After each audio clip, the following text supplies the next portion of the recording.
I love you, Allah.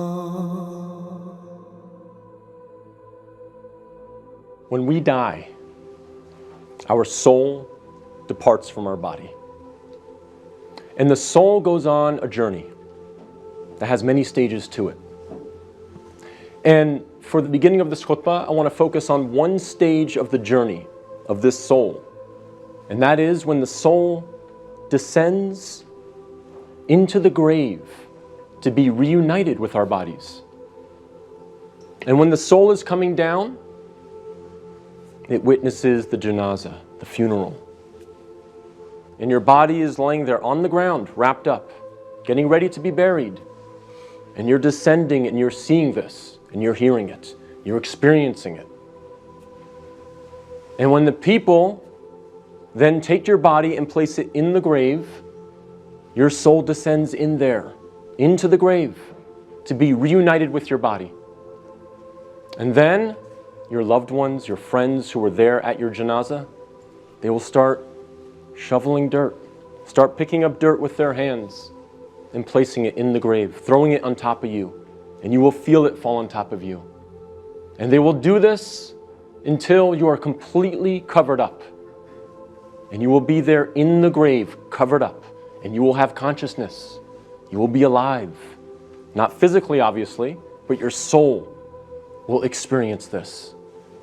And then after your family makes some du'as, and they say some nice, kind words about you, they'll walk away, they'll leave. And you will hear their footsteps, as the Prophet, peace and blessings be upon him, said, that you will hear their footsteps as they walk away. And you will be there alone, in the grave, by yourself. Darkness, silence. What happens at that point?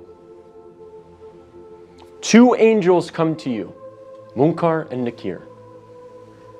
And they ask you three questions.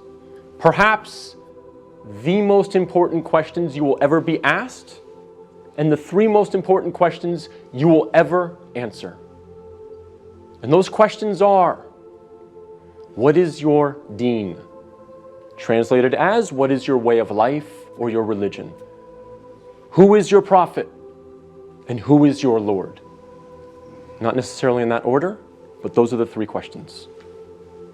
And if you answer these questions correctly, all three of them, your stay in the grave will be one of peace. You'll have peace. You'll have pleasure. Until the day of judgment, when the horn is sounded, and you are raised up out of your grave. So during that time, if you answer these questions correctly, you will have peace. But if you don't answer these questions correctly, all three of them, your stay in the grave will be full of pain. So we must answer these questions correctly. But here's the problem. A lot of us say to ourselves at this point, I'm good because I'm a Muslim and I know the answers to these questions and I'll answer them correctly. This is a problem. This is called being overconfident. Because, as many of the scholars say, the answer is not given with your tongue. The answer is not given with your brain. The answer is given with your heart. What is in your heart will come out at that moment.